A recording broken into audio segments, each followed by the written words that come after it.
আসসালামু আলাইকুম। ছোট্ট মেয়ে সাইমা সবসময় খেলাধুলা নিয়ে ব্যস্ত থাকত। একদিন সকালে মা তাকে ডাকলেন।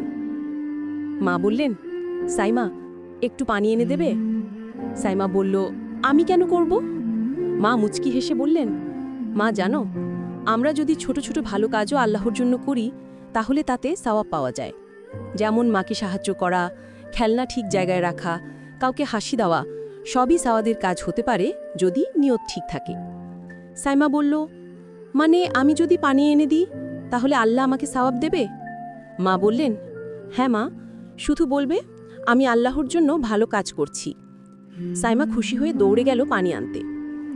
এরপর থেকে সে যাই করত, খেলনা গুছানো, খাওয়ার আগে বিসমিল্লা বলা, মাকে সাহায্য করা, সবকিছু সওয়াবের নিয়তে করত। মা বলে, আল্লাহ নিশ্চয়ই তোমার উপর খুব খুশি। সাইমা হাসতে হাসতে বলল, মা, আমি এখন থেকে সব কাজ সওয়াবের নিয়তে করব। শিক্ষণীয় বিষয়: মাকে সাহায্য করা, নিজের জিনিস গুছানো, আদব ও সৌজন্য এসবই ইবাদতের অংশ হতে পারে।